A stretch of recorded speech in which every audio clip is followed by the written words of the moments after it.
Hey guys, on this week's show, we've got a great giveaway. We're giving away some D&D stuff. So we've got a D&D starter set and Xanthar, the Beholder. And when the guys told me they were giving that away, I said, I want to give away one more thing. For me, the highlight of the whole of D&D. It is, of course, the Monster Manual. Ooh. Find out how to win by watching.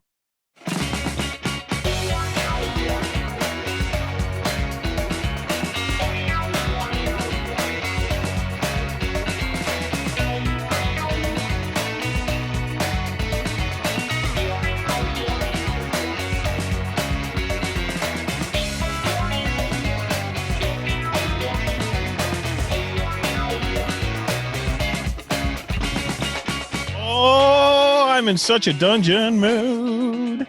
I don't know if you guys have been following along, but I have kicked off my dungeon display project. I've seen a bit of it, yeah. I've also seen you going, I need other people to come here and wire it up for lighting for me. Yes. The electronics aspect of this is concerning me somewhat. Because, right, so to recap, for anybody that hasn't seen it, I have 2 vlogs out so far. Go and check them out. Join me on this journey. What am I doing? I'm building a dungeon display cabinet that is like this, so it's wide and goes across the ways. And I'm building it inside an IKEA frame of Besta that I'm retrofitting. Now, the reason I have to go with Besta is because the other stuff that I have in our living room is Besta. And Andrea has said that if I make a good job of this, I can actually bring it into the living room. It'll be like a little legacy for me. Oh. And that, you know, it's like all of my childhood and all of my years all bundled up into one display where I can put my painted D&D minis and them living in a dungeon and just interacting in a dungeon. I'm having a blast, okay? So I'll try to put out a couple of vlogs a week on that. And over the next few weeks, I'll be gradually building that. Except Andrew's gone off to all her friends and says, Warren's building a dungeon in our living room. And they're like, what kind of dungeon? They're all having 50 Shades flashbacks. So I'm thanking everybody that's taken the time to post their comments and ideas into the vlogs for me. This is a collaborative effort, and the more of you that I can get involved in this, the more I suppose the more clout I have with Andrea to say this was not just me. Thousands of people got involved in this. Oh yeah, you can spread the blame. That's key. I was actually thinking, because you're doing all of the layers of dungeon, you're up to 3 and you want like another 2 layers on top. I've changed my mind, but go ahead. Well, I was thinking, what if at one point then you have another shelf and then you mask that as if it was, you know, dirt, throw in some skulls, dinosaur bones, that sort of thing, and then on the shelf above you can have a lovely grass landscape bit as if the ground above the dungeon. Well, we are on the same page, okay? Just before jumping further, if anybody hasn't watched the vlogs, you should probably go and do that now, and you'll understand what we're talking about. How many parts are out at the minute? 2? Just 2. 2 parts out so far. And next week I'll hopefully do another couple of parts. You know, I get to spend about 2 half days a week on this this project. So at this stage, that's ample. Right, Jerry. So I was originally looking at 5 levels of dungeon. Okay, but what I've since, based on the feedback that's been coming back from the community, I'm now on a similar page to you, but I can't do what you're doing, what you're saying, because this is going directly underneath an existing bigger cabinet. Right. Do you know what? In next week's vlog, I'll actually put up a couple of photographs of the location that it's going, so that everybody can kind of see just what's happening. This is a bit like the new planning permission that England has to build 2 extra layers on houses. So what I'm doing is I've been toying with this a little bit.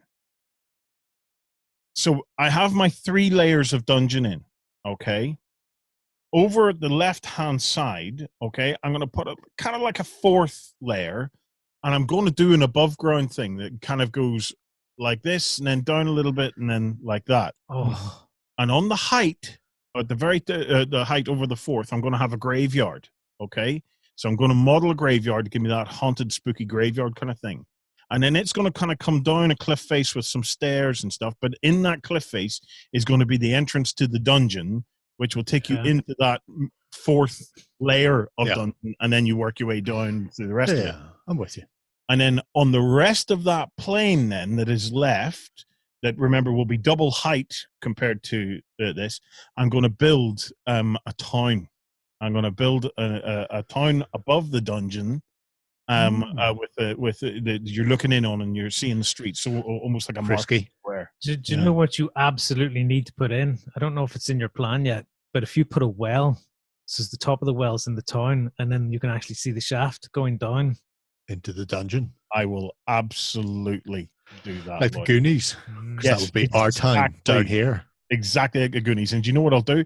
I'll put a pile of coins at the bottom of that well. So we'll do it. Yeah. And some lost children. Lost children. That is key. If it doesn't have the lost children, it just doesn't. Just the lost children's bones. There must be child skeletons that you just like populate that dungeon well with. That's it. So at this stage, I'm still just doing loads of dry fitting. Yeah. The beauty of the bulk of the project is based on the Dungeons and Lasers from Archon. Okay, I'm having a blast with it. Like you guys will remember the 40K table build that we did.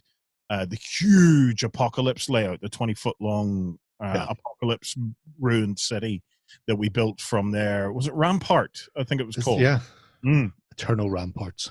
This stuff is even more fun. Rampart is fabulous. I'm a huge fan of Rampart, but this Dungeon Laser stuff is like even more fun. And it's just so, I don't know, compelling. It has a real Lego kind of a thing again, where you're just clipping it all together. And the beauty of it is that the idea, because I can dry fit everything together, I'm not having to glue anything. I can just dry fit it all together and then take it apart and redo it. The idea is really developing as I go along. So what started out as a fairly mundane, a flat-looking dungeon, very quickly started to become different depths of rooms and corridors going in behind other rooms and then coming back out again. And I started to some rooms going over multiple levels.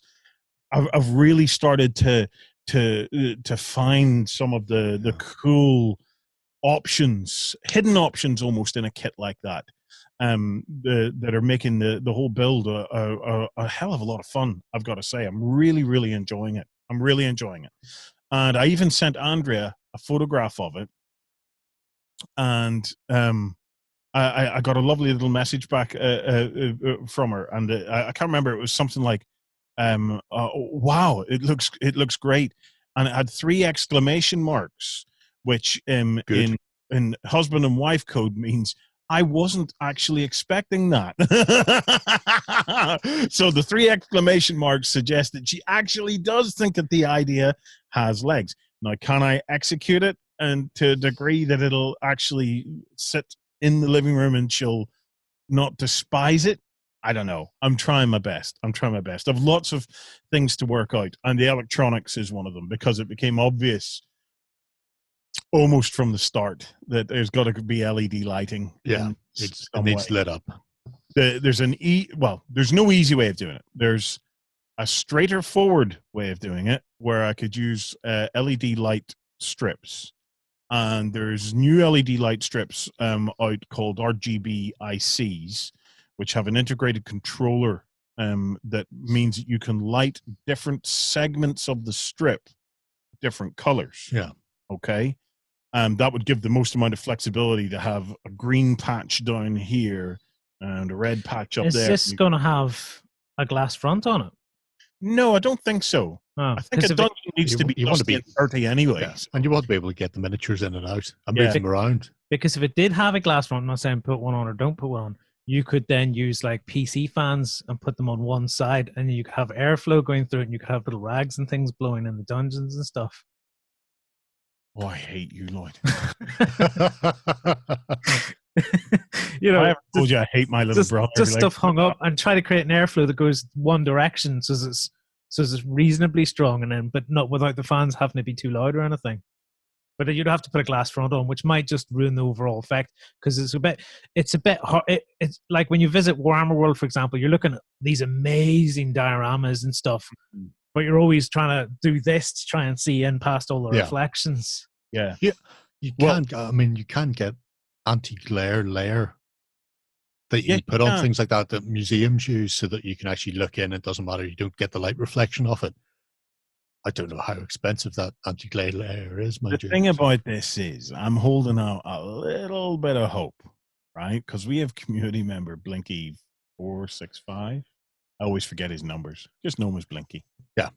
And if a man like Blinky came on board a project like this at some point, bearing in mind what he can do with servos and LEDs and all this kind of stuff, it could be something beyond spectacular. The thing is can I make it compelling enough to make the man want to travel over to do it with me? Because I literally, he has levels of skill that are superhuman beyond what I could ever do. So I will plan for the basics and hope for the Blinky. Way to do it, certainly. So anyway, that got me in a D&D mood. And the guys come up with a prize, so we're going to give away a starter set, a beholder model. Yep.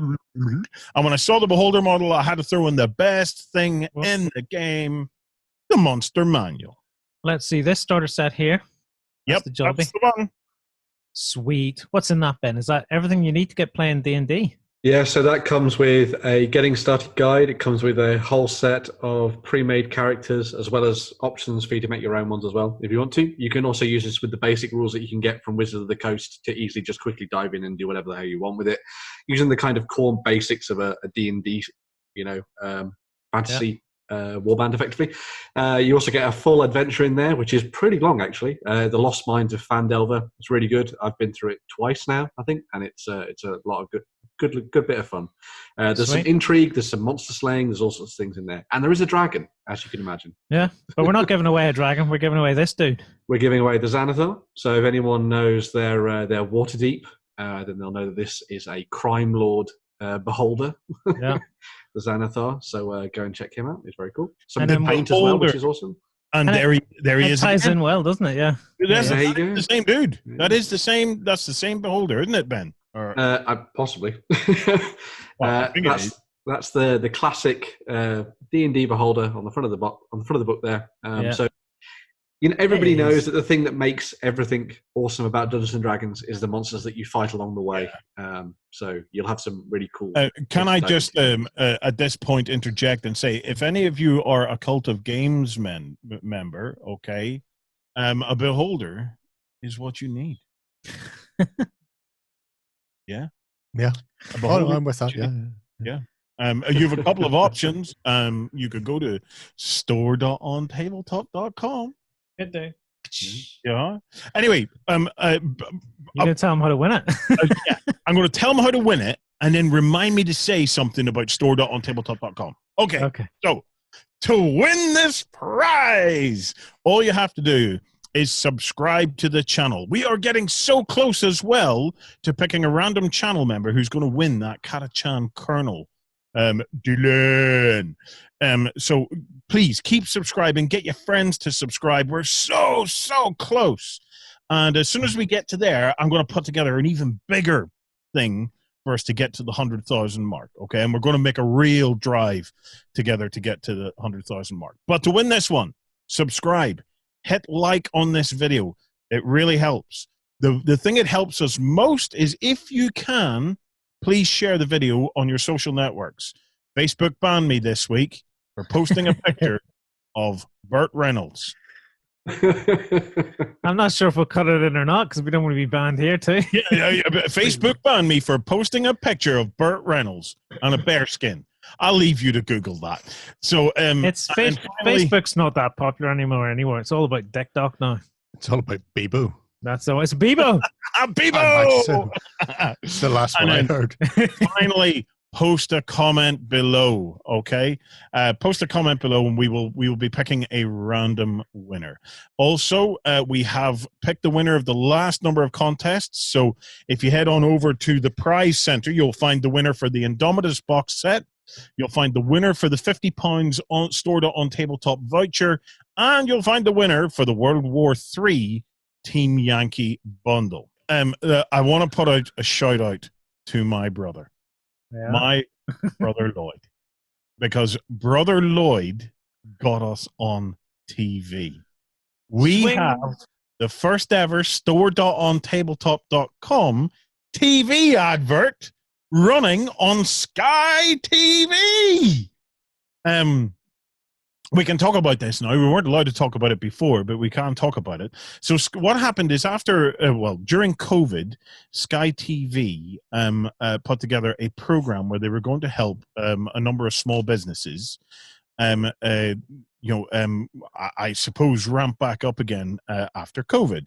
So they put calls out for businesses to compete for this the free TV advertising package, and they were going to help the businesses get to grips with how to do TV advertising and get them on TV. So I put in I normally never enter anything like this, but I thought, you know what, with COVID, anything's worth a try. Anything's worth a try. So I put in an application and explained to them what OnTableTop is all about, and what we do as a community in the store, and where we're based in Northern Ireland, and how we're trying to build a community in Northern Ireland. And I just put a little mention into the cultists in the Cult of Games Discord for those guys, and they pinged off some messages of support as well. And we only won it, man. Yeah. Little Northern Ireland companies never win things like this. This is better than winning an award somewhere. This is cool, and it made us feel special for a minute until we realized how much work we'd have to do. But brother Lloyd got stuck in and made us an ad, and that ad is now playing on TV. It even appeared. The number of people that have phoned me to say that it's appeared on Champions League football. Oh yes. So Shame there are no good teams left in the Champions League this season. Yeah, so it's on the Champions League, and it was it Liverpool and Arsenal were playing. Liverpool Chelsea last night. Chelsea. It aired during the Liverpool Chelsea game as well. So it did. So now I believe it. Well, we targeted it into Northern Ireland because if we had have targeted it in to the UK and into London, our campaign would have lasted about 10 seconds in total because of the sheer population. But Sky TV said, look, if you want to work with in the Northern Ireland geographic or demographic, you guys could own Northern Ireland. And I said, I quite fancy owning Northern Ireland. Yeah. You're the only person who does. Yes, I'm trying to give it away. So we own Northern Ireland. I don't know how the heck everyone else got their ads made, because like if we hadn't had the ability to make that ad in-house, there's no way. Yeah, winning the competition would have been an albatross around a lot of companies' necks. Yeah, it would have been. We were very fortunate that we had a brother Lloyd. Were you like Cartman going, I'm going to be on television, I'm going to be on television. We wrote the script, we animated the script, and I sang the theme tune. We picked the music. So yeah, it's great. I hope you're enjoying the TV ad. We'll try and get the ad. Actually, probably we could start sticking it onto the front of the Weekender, to try and help us continue to drum up a little bit of business. You know, it's we have a small, hard-working team behind store.ontabletop.com. You know, people that really, really care. You know, and if you've ever an issue or whatever. These folk are on hand, like Justin and Tom, and John, myself, Jerry. Yeah, we're on hand to try and to try and help you out and make sure that that whenever you're making a purchase from store.ontabletop.com, it enhances your hobby. It makes you feel good about your hobby. don't want it to just be transactions. You know, we're a family, a massive global family, and this is another way for us to send shit into your homes. So this is why I get messages from Tom at random hours going, somebody's ordered this. They've added a note saying, I'm looking to build an Archangel. What would be suitable but not using any of the models that you have here? You're going, oh, gee, thanks, Tom. Well, these are the kinds of questions that we like to answer. So it's I do, and people may regret asking those questions whenever they get my responses. Right. Normally at this point of the show, I move on to the most important part of the show. But this week, I have an even more important aspect of the show that's more important than the most important aspect of the show. Okay? All right. Important to wrist. Cue the soppiness, Lloyd. Cue the soppiness. Okay. Community member Board Snores. The only guy in the whole of the Cult of Games who managed to answer the last Codebusters challenge that was put up before I went off. Okay? Board Snores had it within minutes of it going live, and nobody else has come even close to answering it. Okay? That's how genius Board Snores might be. I use the word might. Tune in on Sunday and I'll explain more. But it's his anniversary, and I have a message for him from your wife and your little one. Happy anniversary to the best husband and daddy in the world. And you know what, mate? For the moment, I will grant you that title. Yeah, I'll forgo that title because I get that title as well. But we'll share that title, okay? We wouldn't know what to do without you. Thanks for everything you do for us. Love you to the moon and back. Your best friend and soul. So, congratulations to Board Snores and his wife, and a little cute one as well. Yeah, mate, you're a long-time member of the community. You're very much appreciated, and the fact that you got that. Oh, I nearly said it. The fact that you got that bleeding Codebusters thing meant that you deserved something extra special. So have a wonderful, wonderful anniversary. Right. Now for the second most important part of the show. Mm-hmm. Ben, Yes. it's time for Indie of the Week. Yes, it is. Yes. And since over the last, let's just say, forever time. Oh God, Jesus Christ! I was going to do a really cool intro there and everything. Never mind. Okay. Anyway, Ben. Yes. Here's some miniatures. No, right. Okay. So since you've been into Dungeons and Dragons and delving and all this kind of thing over the last while, and obviously small scale adventuring at the same time. Yes, I'm a massive proponent of 15 mil.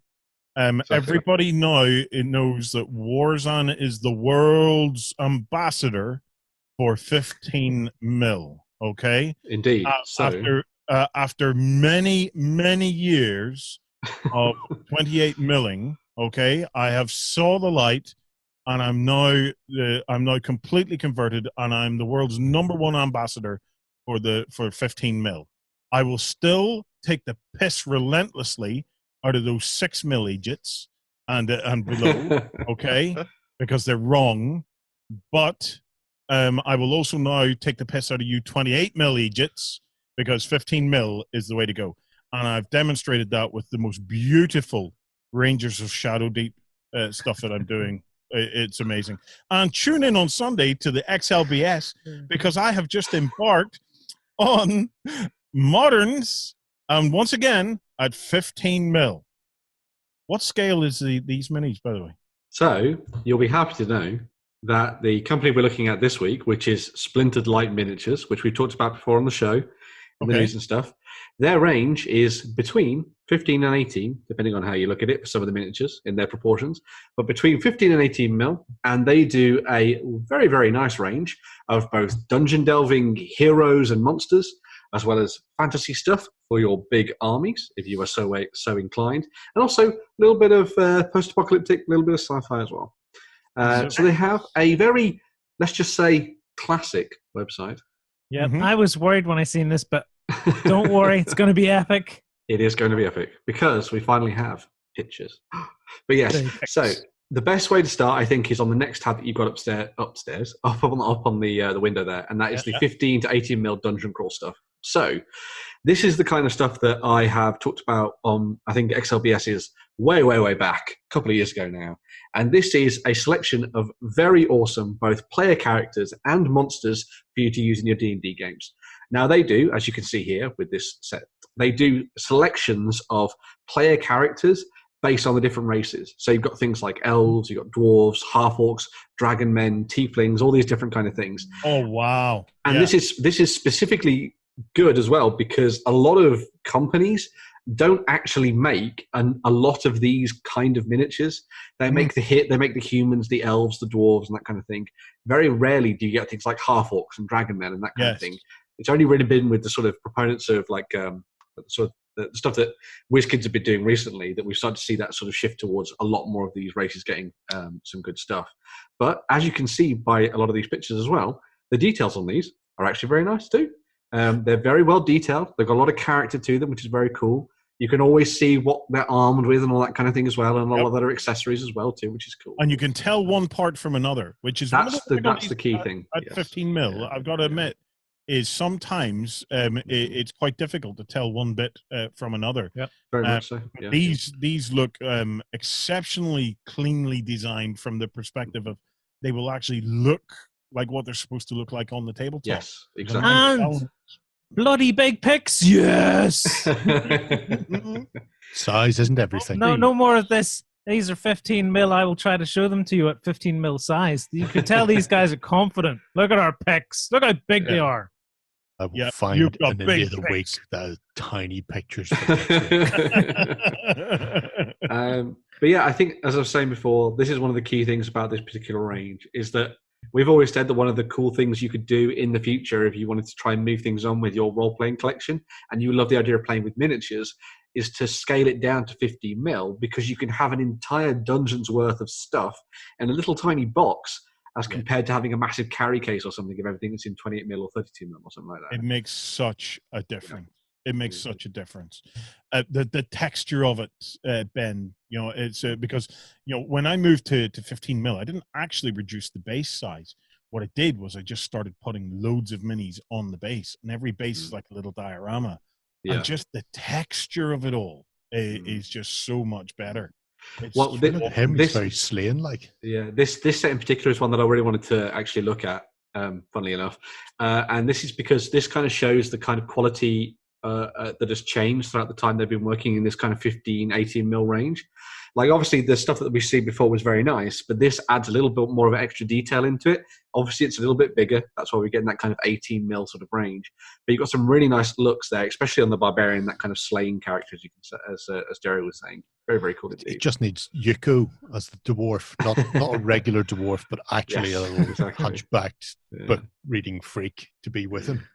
Maybe next time. I think the big set of dwarves was definitely my favorite. The dwarf treasure hunting party. Look at this. That is very cool. I do love those guys. Anybody who's a big fan of Osprey's Oathmark at the moment. Mm-hmm. Oh yes, most of those dwarves, if you were to scale them up to 28 mil, would look identical to the they would do, stuff. Actually, yeah. They just look exactly the same. Yeah, got that. I suppose classic dwarf look with the felt or cloth caps for mining on them. Mm-hmm. They look great. And that was just the players. That was just the player sets. If you go back to as you can see here, so these are sets of miniatures that have been designed to work with particular encounter styles.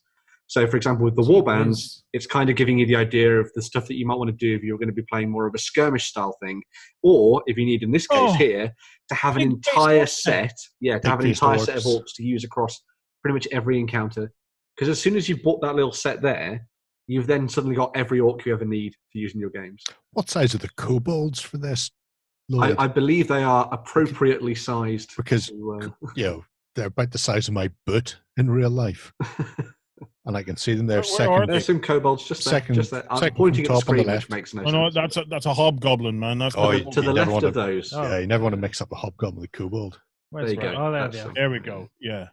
So they are actually little wee things. Oh, delightfully small, little And it- dog-faced, Yeah, illegitimate children.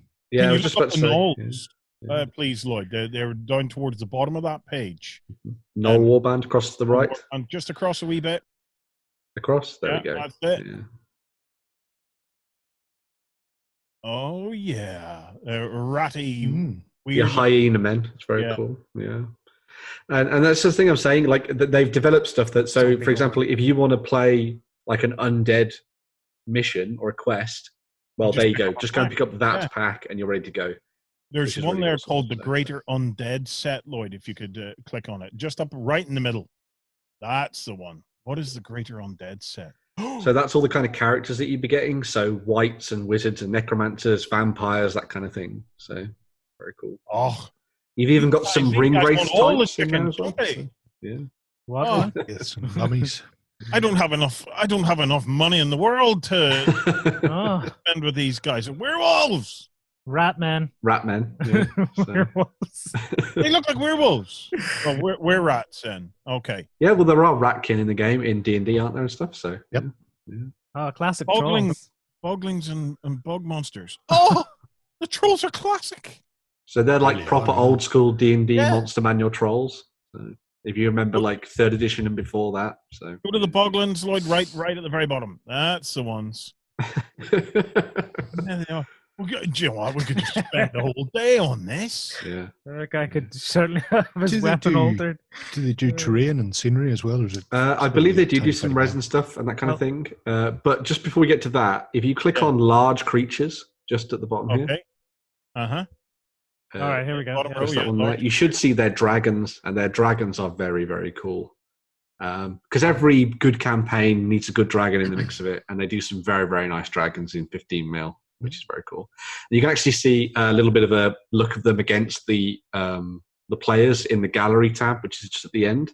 You'll actually have there's actually some shots of There's that first one there. So that's how they measure up appropriately. So they're proper big size dragons compared to the heroes, which I think is really important. So if you go back to the previous page that you were on, yeah, do you see right down at the very bottom a giant deal? What is that? half a dozen giants. it's a bunch of giants. Oh, Yeah. it's a bunch of giants! Oh, frost giants, flame Fire giants, giants, Eddie, yeah. and regular. Oh. Stone giants, mountain Yeah. giants, that kind of thing. Everything. You two can fulfill all your giant needs in one-stop Yeah. shop. Mm-hmm. A lot of people have been picking these up to use as part of their like fantasy armies, and a lot of the collections sort of transfer between one and the other, which is very cool because they do have an entire fantasy range as well, which is very awesome. Yeah. But yeah, Right. as I say, especially when you see some of these particular models, like we're looking there, they do have a lot of very cool sort of stuff that they've been working on quite recently with a lot more sculptors and that kind of thing, just to bring a little bit of variety and everything into the mix as well, which is really good.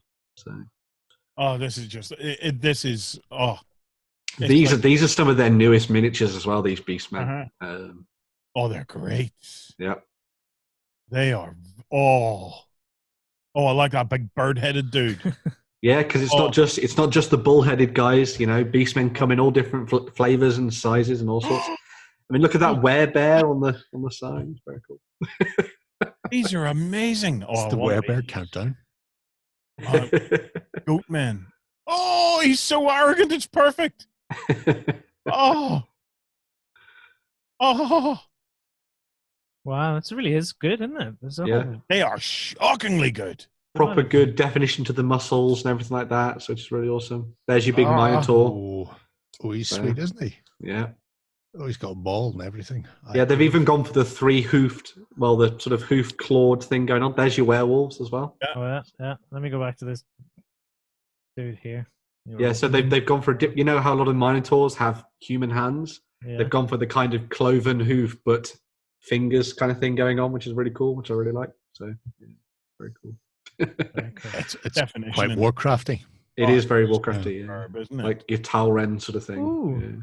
The Eastern Men, that's cool. Oh, they're Mhm. nice. Right, yeah, down there the is a lot. side, Lloyd, there's Yeah. a button that says 15 to 18 millimeter swarms. Okay. Oh, they're not going to be Yeah. big. Now, what are Oh, they? my word. Look at the Raven Swarm. So, say Oh, for example, you're being bats there. chased by the crows of Oh God, they're wonderful. the crows from Middle Earth and that kind of thing. Yeah. Never mind that. That would give a heart attack to the Hitchcock birds actors. Exactly. Never Yeah. mind anything Yeah. else. Oh, I It's love a proper flock as well, which Yeah. is cool. So, Yeah. Yeah, it's not one or Bats two. and the crows are amazing. The rats, not so much, but the bats Yeah, and the rats crows. not so much. You know, But it's, they're flocking amazing there. Brilliant. Really are, yeah. That is a proper murder of crows. yeah. They'll pick your eyes out. click on. What else have we got there? We've got resin buildings. Click on that till we get a look. Or So the you can Goblin walk- Village. Goblin Village. Goblin Village to play around with. Oh, it's so cute. That's nice. That's dinky. Quite good Sweet. for barbarians as well. Lots of Yeah. yurts and animal Yeah. skins. Could buy a couple of packs of that, and you'd have a very nice little set. So So and then you've got this is the sort of range that I wanted to focus on a little bit, because a lot of people are doing kind of like post-apocalyptic stuff now. A lot of people are playing games that have kind of set in that sort of near future kind of thing. A little bit of Mad Maxy and stuff going on. So having these kind of little dudes in there would be pretty cool. Maybe you want to mount these up in some cars. Get some little cars and stuff. That would be cool. Have them Careful running now. around. Yeah, going Careful around now, in the wasteland. because I'm spending a lot of time in the moderns at the moment at 15 mil, and it is quite difficult to find cars at 1/100 scale. Oh, is it? Oh, okay. Yeah, your cars that from Matchbox and They're a bit too big, aren't they? they're Yeah, actually so- too big, Yeah. which is surprising. I would have thought, because I had a thought in my own mind, Matchbox cars would be perfect, but they're a good 50% too big, so they're noticeably too big. Where's a Good. rod when you need one? Yeah. Look at this. awesome. Fell off a roof, didn't he? One of the most dangerous magical creatures ever, the unicorn. Why has it got a horn if not for killing? So- That is true. That's a good I point. still maintain it's a narwhal in disguise. Let's go back to the gallery tab for a sec. Where is the gallery? Hold on. Down the bottom, above there we Out of go. Darkness. Gallery. There you There go. we go. Let's So see. it'll give you a look of Gallery. it'll give you a look of this, a lot of the scale and stuff. Obviously, they got the Dark Age and historical stuff there, which we didn't really look at in too much detail as well. But Look at that. yeah, so Yeah, that's how they've been particularly painted up beefy. by some of their Opens. community members, which is cool. So Well, we're going to get into some historical stuff. Oh, yes. Oh, you know what they'd be good for, Lloyd? Mhm. Playing Saga. That was a good example. It returns with a vengeance. It Yeah. really does. We hadn't got away, you know. Oh, It's a really nice fared, actually. that is. Be a lot easier to paint than your 28 mil stuff as well, Lloyd. So It's quick to do, actually, Yeah. the 15 mil. Hold on, Tell we us have that, to, we but then have I to go. spend as much time trying to get them painted as I do Click 28s that. and then give Whoa, up. whoa, wait. Go back. Go back. Go No, no, we're in here Oh, now. come on. I want you to click frog attack. Oh, Normans. Okay. Oh, tiny wee Normans. What is wrong with those Normans? So They're- they're They're constipated. gonna- They're for mounting on a horse. Yeah, All right, they're okay. using a horse. They are rocking the Norman Right. bull cut, though, which is good. I do approve of anybody wearing a bull cut. Oh, and then this is Arthurian stuff. Yeah, yeah. Romano, the British. Right, Warren. We'll go back and look at what you want to look Okay, at click gallery. in a minute. Ah! In a minute. Trog attack. Oh, it's a really nice diorama, this one. It's very cool. Oh, yeah. Yeah. Yeah. Proper old school fantasy setting, sort of racing across a bridge. You can imagine the pumping music in the background and everything. Oh, Yeah. I'm pumping away, man. It's one step away from Stamford Bridge with one berserker Very holding true. off the- Yeah. This is this, holding this off is the the, evil trogs. this is the sort of stuff you need for forced perspective, Warren. Yes. Oh yeah, yeah. Just rock some 20 and 15 mil in at various layers in your dungeon to make it look like people are far away. It's what an incredible collection of. It really is. Yeah. Love it, Ben. Congratulations, man. That's an inspired choice. Absolutely. As I said at the start of this, I think it's one of the things that a lot of people should, well, you don't have to consider it, but it's a thing to consider if you like playing your Dungeons and Dragons games or just any role-playing game, and using miniatures. Instead of having to lug around massive boxes of everything, look at smaller scales, because they do some really nice stuff that you can go and pick up from some really small and independent creators who do some really, really good work. And you can sort of take all that and start playing some really fantastic and expansive dungeons setups and wilderness encounters and all that kind of thing as well. That is the key, Ben, because look, it's not just about space saving, okay? You know, I could carry a big bag as easy as I could carry a small bag, okay? And chances are at 15 mil, I'll still carry a big bag, but it'll have a lot more in it. The key to it, though, is right.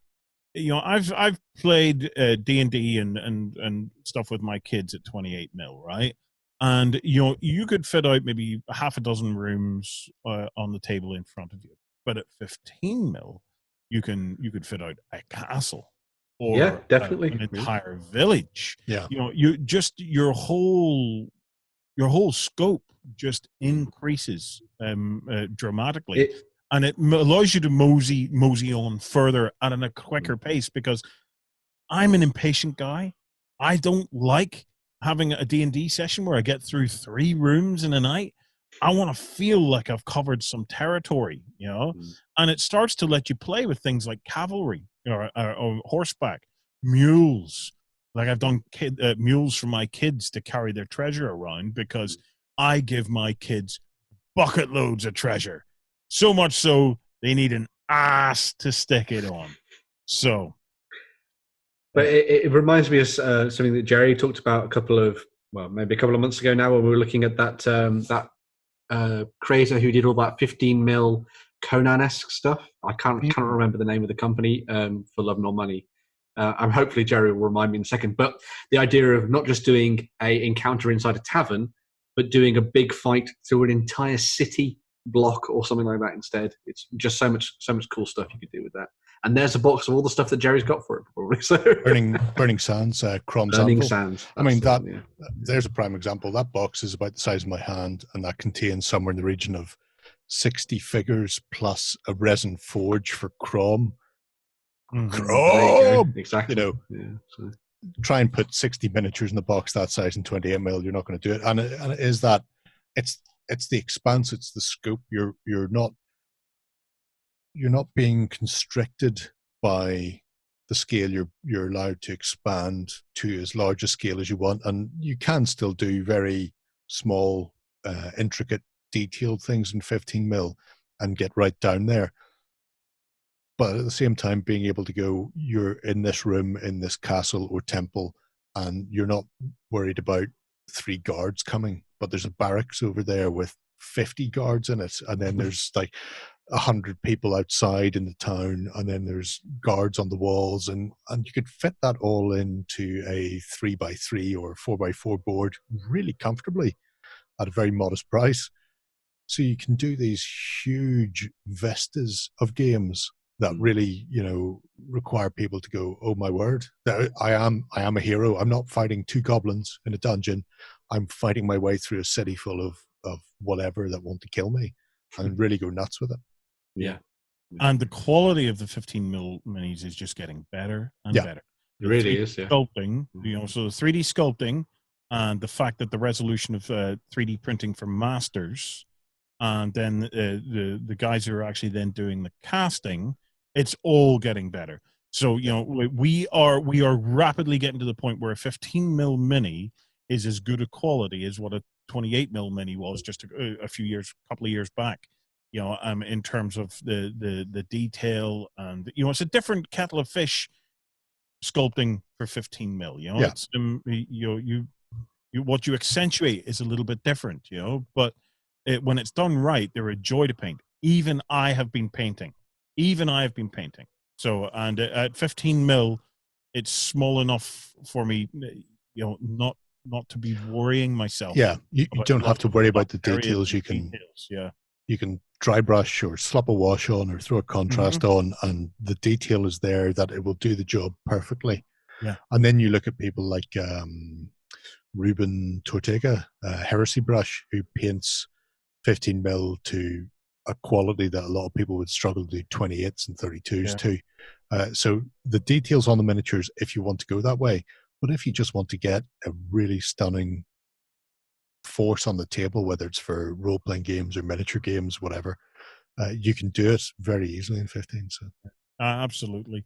The other thing is then for any of our 3D printing enthusiasts, 15 mil is a wonderful scale to start moving your hobby into for resin printing, because a lot of what we do at 15 mil will fit wonderfully on a resin build plate, and that opens up yet another big aspect of your hobby whenever you're able to resin print bits and pieces for your 15 mil projects, which I do. I couldn't find technicals, so I needed Toyota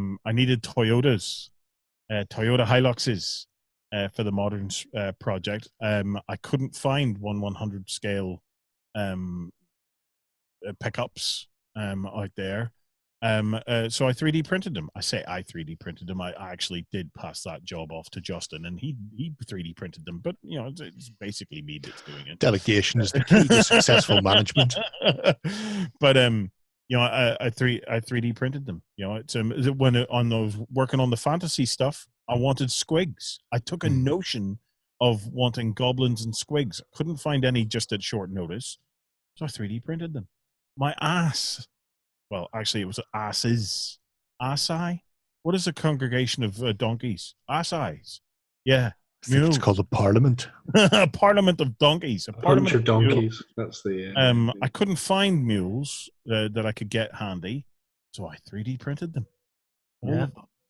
And at 15 mil, you're getting resin prints that are very, very acceptable. Yeah. In the grand scheme of things. If you guys want to know more about this stuff Warren's been printing, you should join us in the XLBS show, because you tend to show off quite a lot. Yeah. Go back a few episodes in XLBS, and you can see what I've been doing. But if anyone's interested in checking out the miniatures that we're looking at before, you just head over to splinteredlightminis.com. It's all in dollars. But as far as I'm aware, they do ship all over the place. So. And check the description down below. You'll get links to things we're talking about. You will do, yes. Right, Ben, it's time for the news. Coming to you from the center of Northwestern Europe. Covering board games, war games, card games, and all that you love. It's the news. So, diving into the news from this week, we start off with some stuff from the guys at Fantasy Flight Games.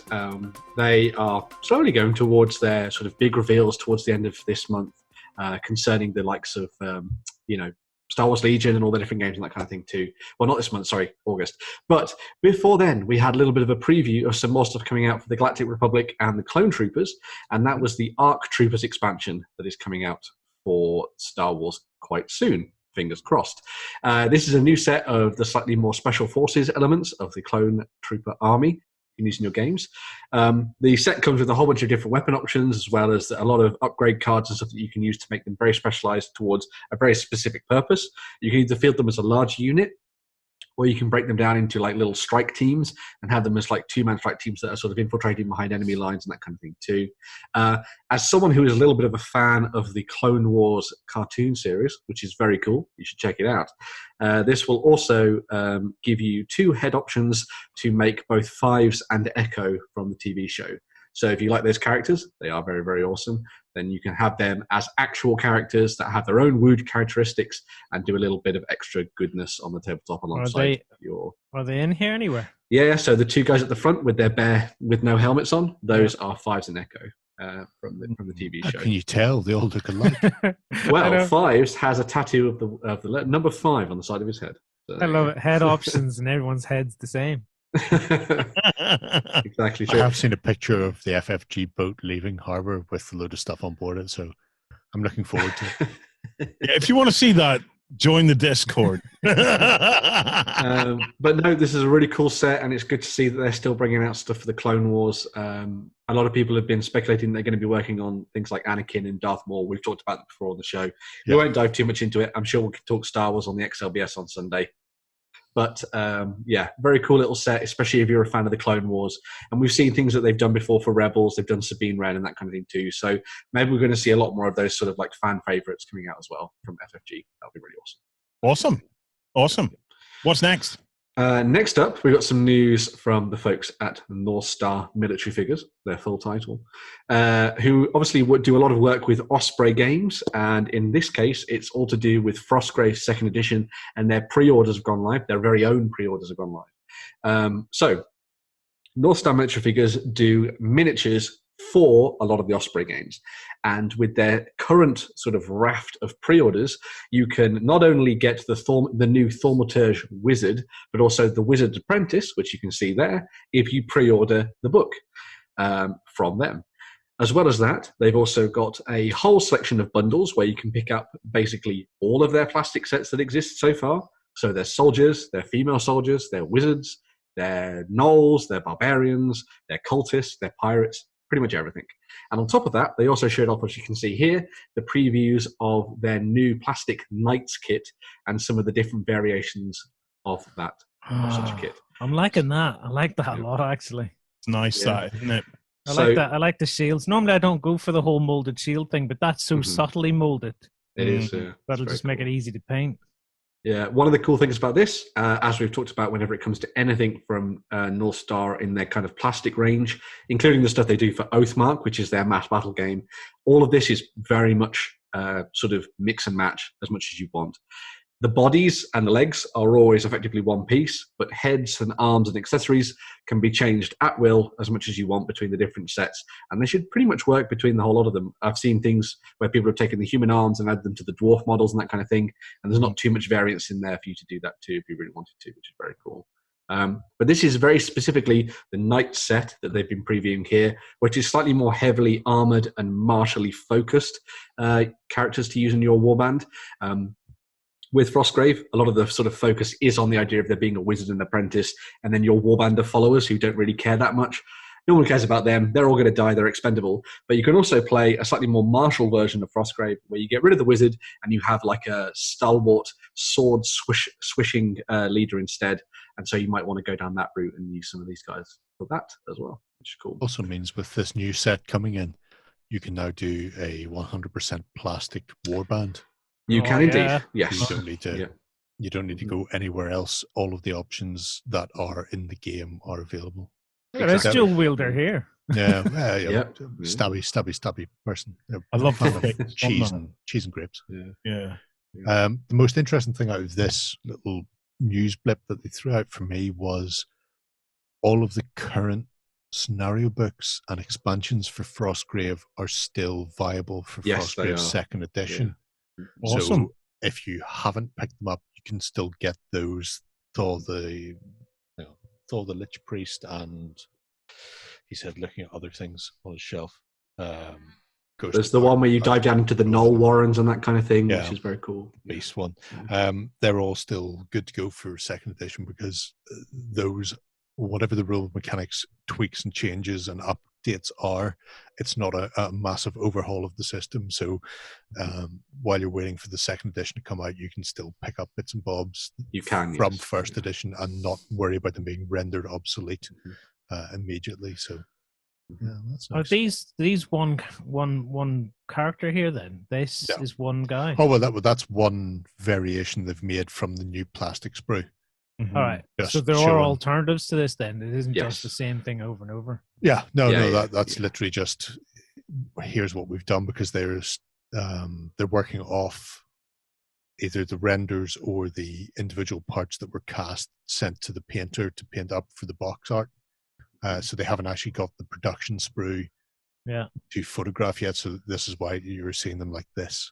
Because you've pretty much got a whole army's worth of stuff here, right? Oh yes, you could make an army out of these box sets, and you normally get about 20 of them in a set anyway. So it should be great for Oathmark. Yeah, they'd be good for using in Oathmark as a human army and mixing with that stuff. Well, that's it. I mean, straight off the bat, it fills in the heavy armored version of humans, so the line breakers and that sort of thing. The Oathmark, and at present they're finishing off the sculpting for the knights as well for Oathmark. That will again be mix and matchable with these foot troops So you've got the same sort of style of armor and weaponry So for they're going the to. cavalry. Oh, they're going to be mounted. Excellent. Oh yeah. Are there no pictures of those out yet? Then. No, not No, yet. no. They've just said that they're currently being sculpted as we speak. Sweet. Yeah. Cool. Yeah, so That's some good stuff to look forward to. If you're diving into Frostgrave, the pre-orders are available now, and the book and the game should be available in sort of mid to late August. So watch out for that. Very cool. Next up, we're moving on to some medieval stuff. So in a slight segue, I guess, into historical from that. And this is some more stuff from Sarissa Precision. Now, a couple of weeks ago, we showed off some of their boats, and everyone loved their boats so much that the guys at Sarissa were like, hey, you know what? We're going to make more boats. Nice. And so they stepped into the medieval ring, as we're saying, and they've designed a 12th century medieval cog for you to use in your games, which is very cool. So these were traditionally used as trading vessels, but they were also outfitted for warfare, as you can see here, with those two turrets on either end of the ship at the fore and the aft. So you've got some spaces up there for archers and spearmen and all sorts of things to be set up, and then you could lower boarding ramps and all kinds of things like that. They were used across a lot of the fighting in the Channel, and obviously in France and in England as well. So very nice little ship, very well detailed, and lots of room for you to game on, which I think is one of the big things about this particular option. Yeah. It'd be sweet just for that last army we looked at. If you can imagine, It would be the North Star guys done up as an army sailing into somewhere on these boats. That'd be cool. Mm-hmm. Yeah, very cool. These ships. Straight down Is it a river, boat or is it a ship? I call them all boats because I know it annoys some people who are very into the name. But ships carry boats is the way it works. True. So, Yeah. so that would be a ship. But yeah, it's a nice piece of kit, especially if you want to do crusades, even if you're not doing fantasy. Very much so. Yeah. If you want to do some landing parties on the land over the sea in Outremer, want to drop off some crusaders straight into the heart of Muslim-held Holy Land, you could do that thing. You could totally do that bit that I love the sound of. That was it Third Crusade or something, where they basically go in like Saving Private Ryan, jumping off the boats even before they've moored or anything. They're just jumping into the water and charging up the beach. It's like, oh, sounds amazing. So that may well have amphibious landings. Richard III retook Acre that way. So he did where he charged off boats. Acre had been taken, and then he got a bunch of his knights. They hopped on some boats and they went and they kicked total arse. So that may well be the one you're thinking of. Like it a lot. Yeah. So moving on to the realm of sci-fi next. Some more stuff from Games Workshop. Don't worry, it's not Indomitus. This is something a little bit different. So Adeptus Titanicus is apparently still going well, and this week sees the pre-orders going up for the Defense of Riza for Adeptus Titanicus. This is a new campaign book, which comes with a whole bunch of options in it for playing out the fight as both the Loyalists and the traitors during the Horus Heresy as they battle over Riza, which is one of the most preeminent forge worlds within the grim dark future of the Imperium. As well as that, you're also going to be finding rules in there for making your own Titan Legion. So there'll be options for you to build up the background and the sort of heraldry of your Titan Legion, as well as the kind of creeds that they live by and the special rules that they use in battle, which is very cool. And you also find rules for a section of new miniatures, as you can see there, which is the Sarastus Knight Castigators and the Sarastus Knight Asherons as well, which come with a range of new weapons for you to use in the game. So yeah. The castigators. Castigators and Asherons, yes. Big, long, fancy words for things that slice and destroy stuff. At least it's not endless numbers like the Germans in World War II. So that is the sort of stratagem deck that you can pick up as well. So that basically takes a lot of stuff out of the rulebook and puts it into card form so that you don't necessarily have to keep flicking through the campaign book to find everything. You've got everything on those cards instead for setting up your missions and playing through them as well, which is cool. As I was saying, a lot of people seem to still really be liking Adeptus Titanicus. We've been seeing a lot of people sharing their stuff on social media and all that kind of thing, and tinkering away at things in the projects as well. So if Adeptus Titanicus is definitely something that you're diving into right now, it would be cool to hear how you're finding it, and if it's one of those games where you should play narratively for the campaign angle, or do you play it competitively and just sort of set up tabletops and just go for it? Cool to hear. So yeah. And sort of feeding into that is also some news from Foreground.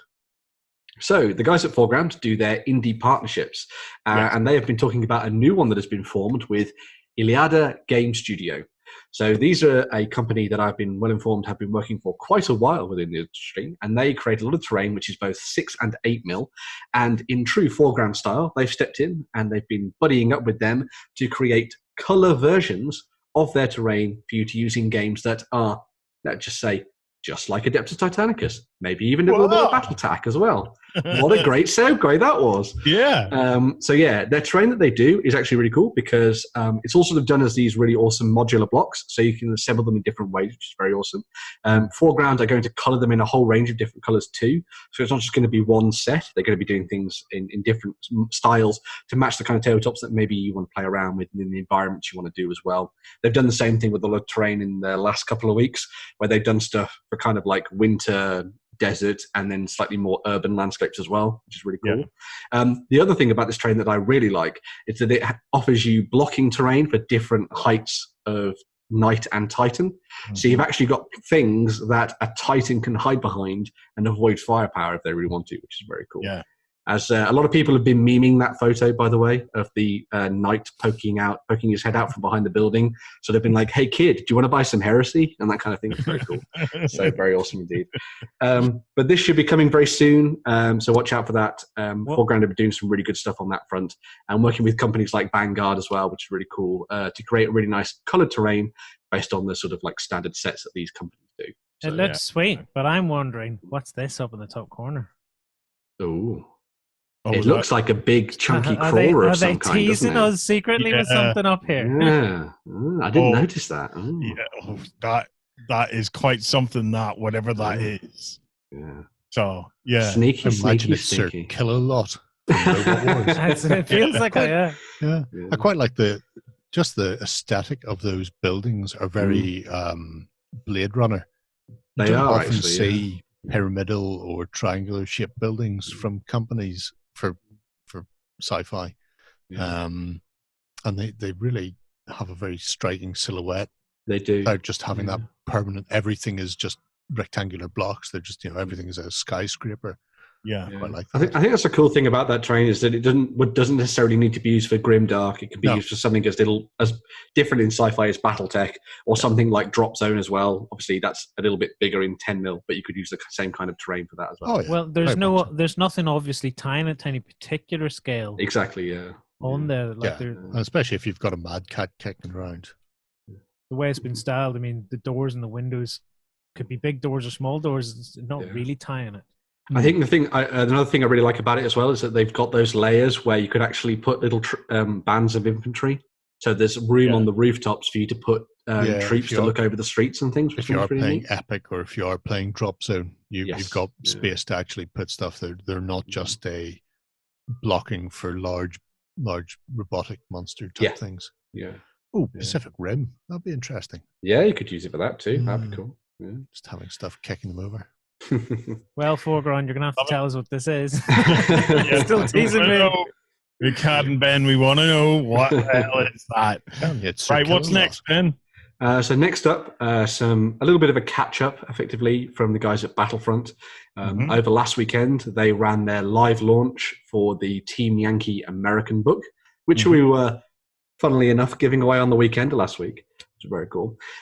So this was a couple of days of videos where they looked through the background of the book, a whole bunch of unboxings. They also did a Q&A and some interviews and all sorts of things as that as well. So if you're interested in getting involved in World War III Team Yankee and playing as the Americans, then this is a good one-stop shop of videos that they put together to sort of go through all of this, delve a little bit more into the background of this sort of Cold War gone hot, and educate yourself before you dive in and pick up some of the miniatures and make some mistakes in gluing them together or something at the same time. So yeah, some cool stuff on that front. Yeah. It's such a cool release, the American release for World War III. I absolutely adore that box set. It's just got some great stuff in it. It really does. That's seriously handy. If you are the winner, you've got an epic way of getting started. Yeah, exactly, when you win that or you watch that and you're bang up to speed. Yeah, very much so. Yeah. If anybody's interested, remember we'll drop a link so you can get to this post and get them all in one nice location. Yep. All the links will be down below in the show notes. I gotta see something. Hold on. Let's see what we get. Oh yes. It's an actual Smexy unboxing video. Very cool. Yes, Well, an it's an assembly. assembly. It's Sticking it showing together. up assembly. Mhm. That's Very Put a sweet. magnet on there. Look at the size of it. That's very sweet. Oh, the Apaches are lovely. I've just been putting together a bunch of Humvees, and I just I love saw them. that. I just love the Humvee, and the M113s as well are awesome.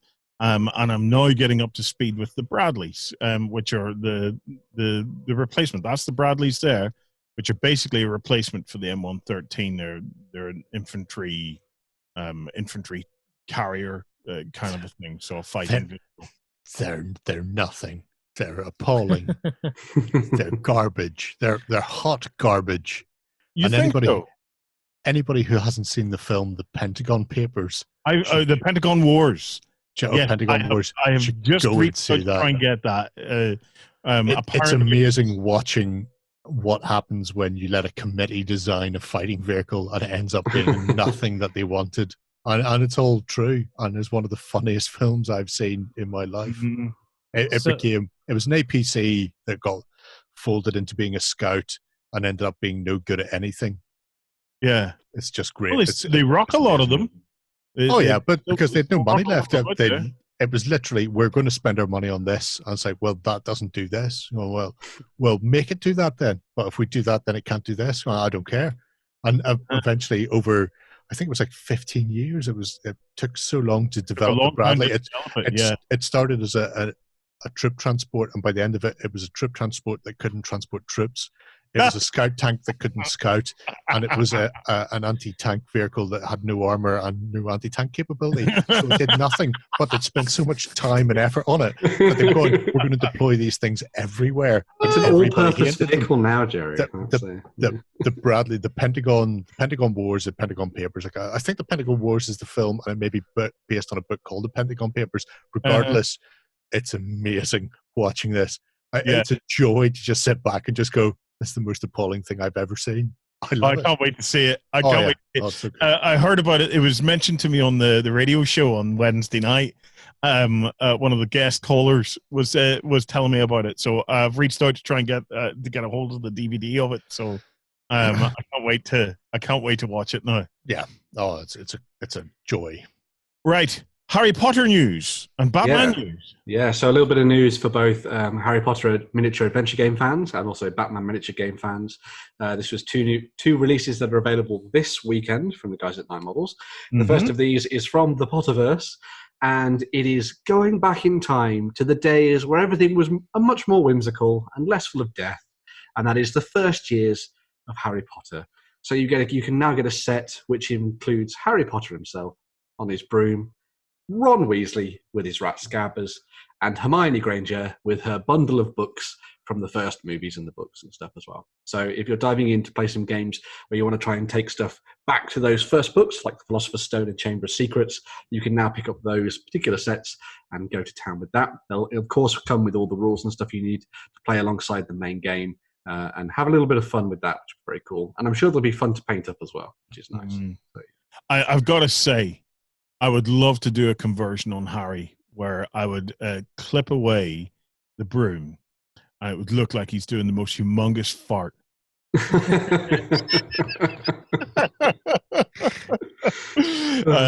think that would be superb. Anyway, it's blowing and everything, you know. It's like Expelliarmus. There we go. Oh, Ben, I'm sorry, man. On the DC side of things with Batman, they've also announced that this weekend we'll see the reveal of the Thomas Wayne set. So for those people that are familiar with Flashpoint and that kind of series of comics and that sort of exploration of the DC universe, this is the version of Batman where it's Bruce Wayne's father, Thomas Wayne. And this is from a timeline where Bruce dies within the lore, and instead Thomas Wayne becomes Batman and is a lot more ruthless, as you can see, because he's armed with both a sword and a couple of pistols. And Martha Wayne, his wife, becomes the Joker. So really screwed up. It does not go well in that alleyway. Exactly, yeah. So yeah, this is just another one of their kind of slides down into an alternative take on Batman. They've obviously done quite a few versions of Batman already. A couple of months ago, they were working on the Frank Miller version of it, and that came out really, really nicely. A couple of re-sculpts and sort of tweaks of some of the older models, which was good. And this is their take on, again, another alternate timeline within the DC universe for you to make a slightly more ruthless Batman, if he's not ruthless enough for you, to use in your games. So yeah, Sweet. He's got some serious shoulder pads going on now. It's like he Dallas. does, yeah. He's really packed does, them well. Everybody knows that Batman likes a good silhouette, and so that's innate of that. So, And their video is missing the arse shot. Oh, it's like they didn't even think no, about they it. didn't think of Lloyd. No.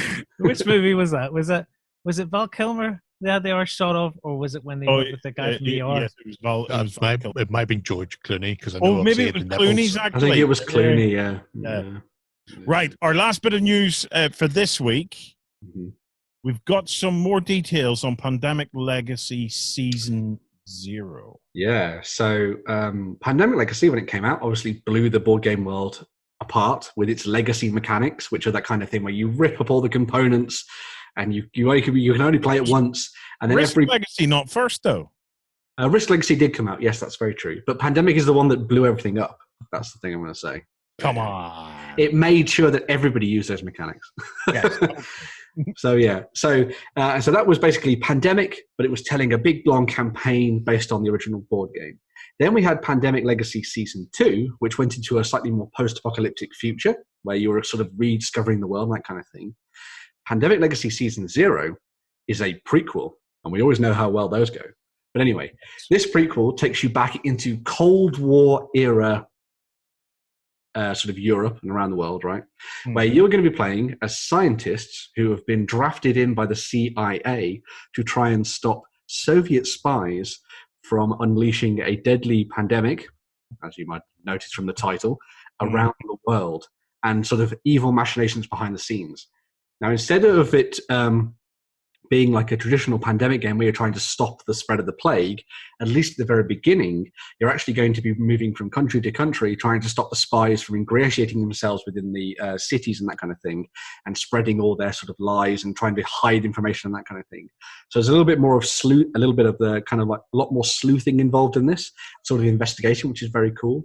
As well as that, instead of you having lots of different individual characters, you'll have one character that you control who has many different aliases, as you can see in the passport. So you'll actually be able to use stickers to create different versions of the characters that you can use. On another sort of slight change, yeah, it's very cool. Another slight change in the sort of mechanics of the game is that you'll still gain skills as normal that you can use to make your spy better.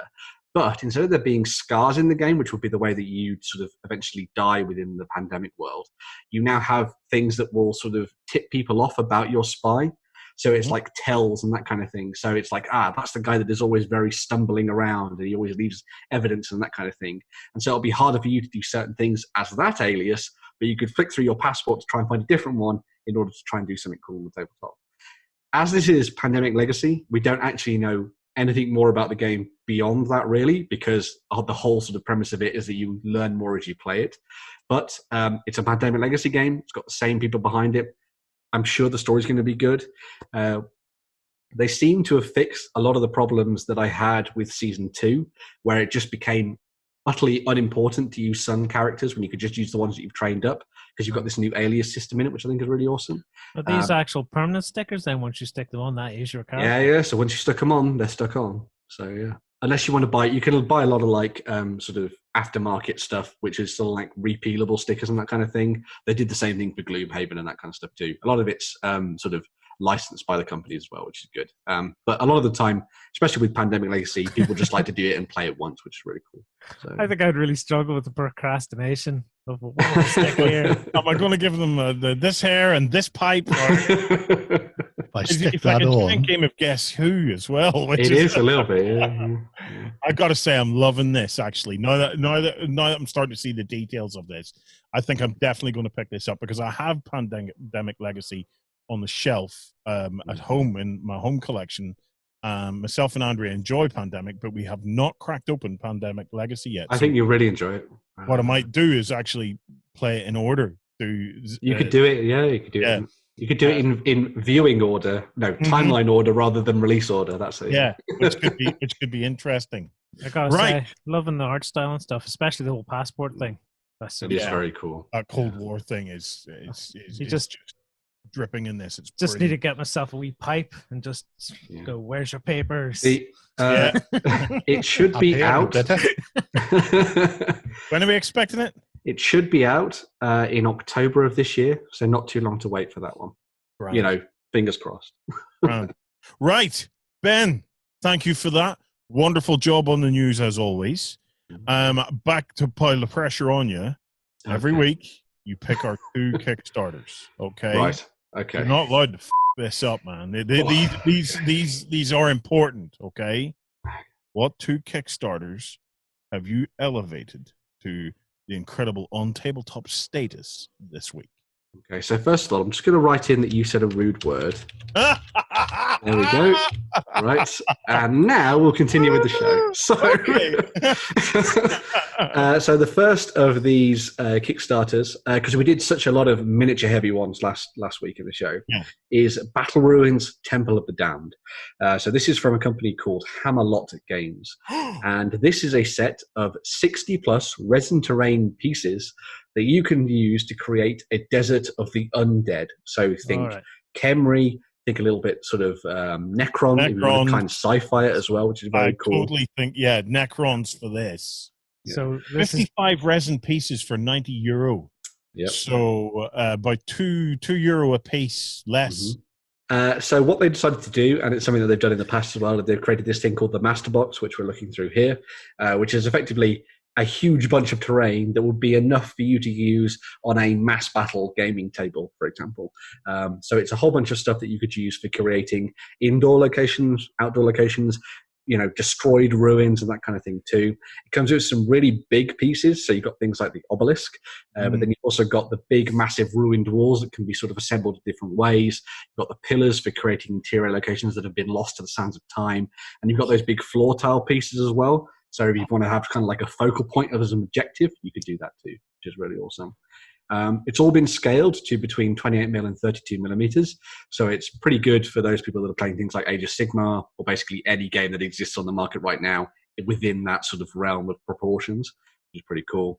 And all the expansions and add-ons for the game include additional terrain pieces, but also things like basing materials and that kind of thing too, just to help you sort of get a foot in the door when it comes to building it and getting it ready for the tabletop, which is cool, which is awesome. I wonder if you could use this for 15mm stuff, because there's no recognizable windows and things. It's just really big. There's skeletons on it. Yeah, but they're statues. Well, yeah. If you paint them up as statues, then yeah, absolutely. Like this is all just carved stuff.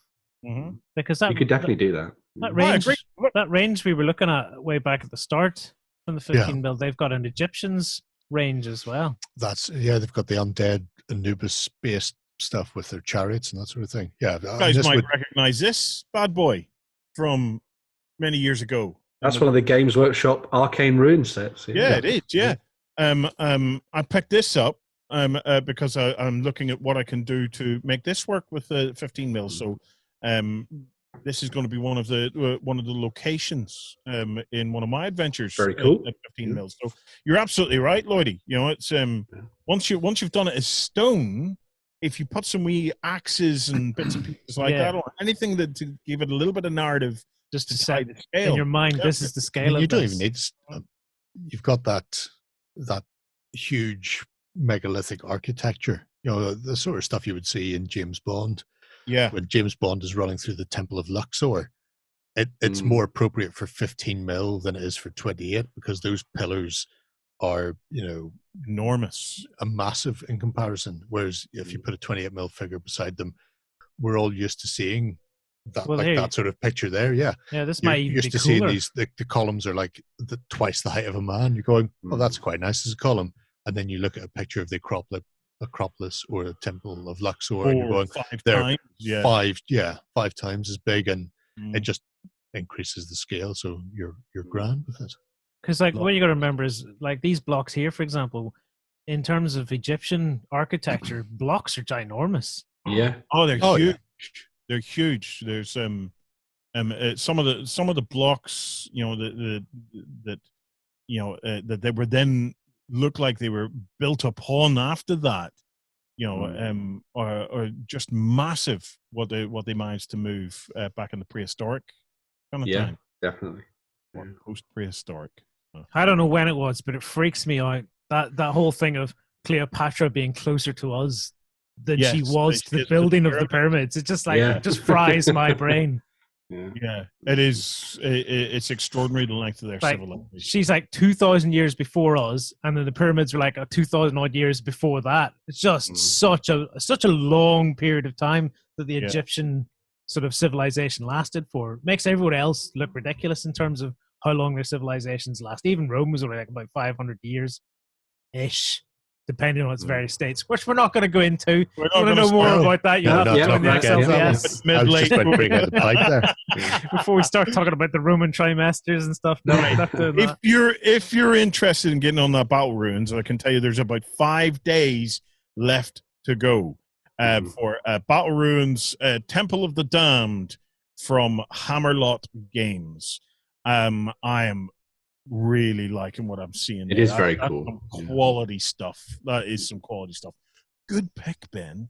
Good pick. Right. Hit me with your other love stick.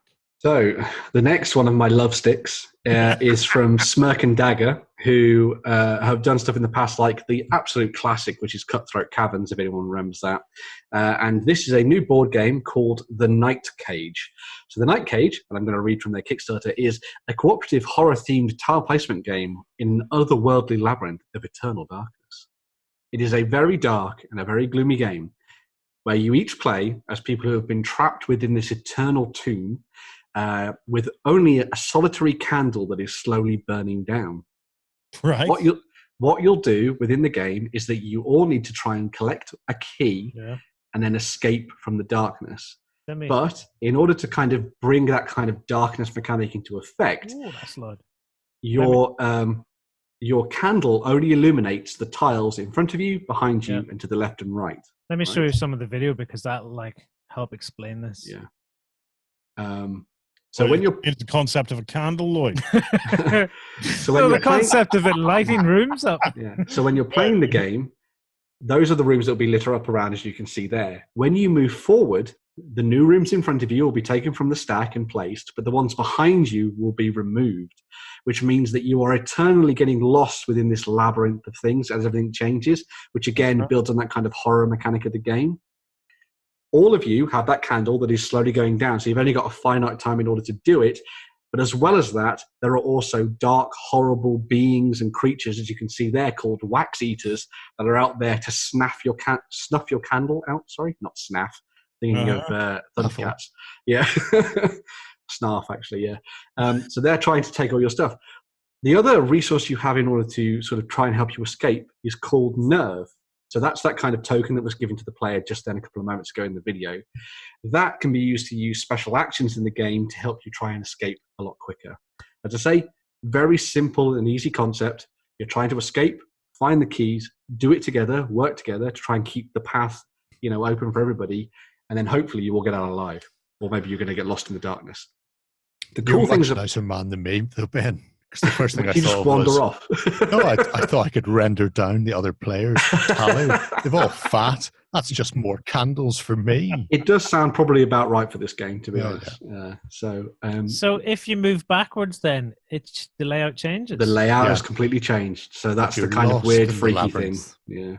So yeah. People may remember a little while ago we played a board game where you were all blindfolded with sort of blackout glasses, and you had to try and find your way around in the darkness. It's a little bit kind of like that, but with a little bit more of the tile lay mechanic, and there's no one person out to get you and all that kind of thing, which is cool. In terms of the actual Kickstarter itself, there's some really neat little options. So obviously you can get the board game itself. You can get some very nice little tokens, like the little the candles there you can see on the page. They've also got a soundtrack that's being developed for the game as well. So if you want to add that really weird and eerie quality to your games, you can have that playing around in the background. I think this one looks really cool. I like any kind of game that involves tile laying. Like, it's just a mechanic that I absolutely adore, like Carcassonne and all those other games. And so having something like this where it's all cooperative, but there's that kind of horror element going on in the background and everything's changing and being weird and it's a little bit of a race against time, I think this is very, very cool indeed. So, I'm giggling because when you said about the soundtrack, I started thinking about this project Warren did for his media studies when we were at high school, where he went and visited this local jail and he made this video. When he handed it in, it was all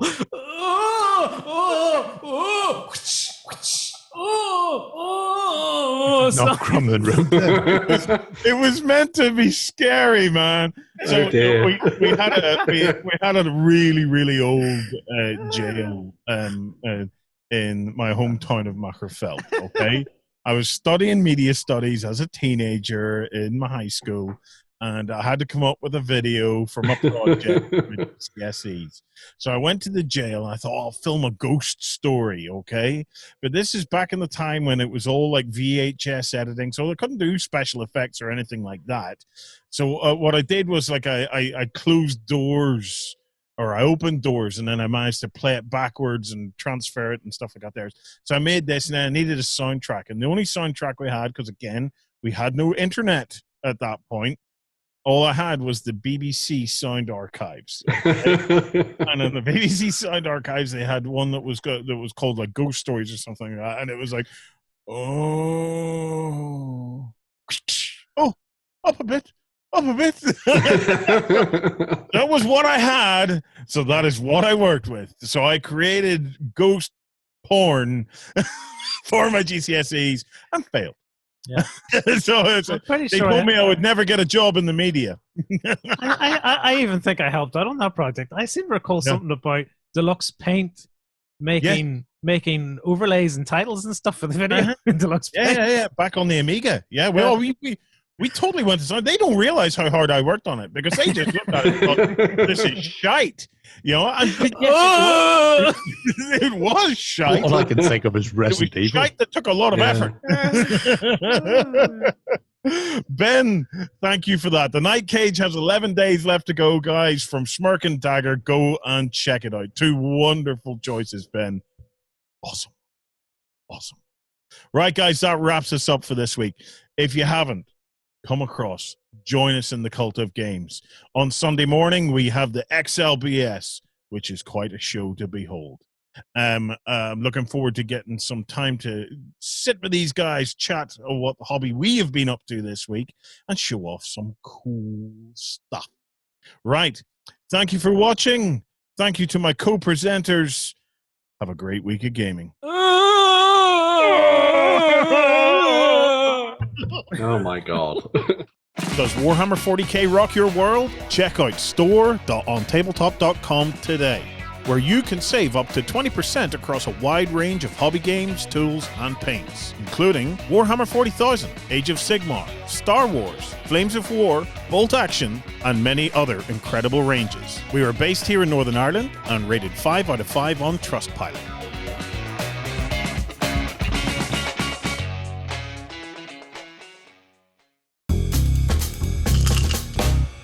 Go ahead and check out our other content on screen now. And while you're at it, why not hit subscribe and remember to ding our dong.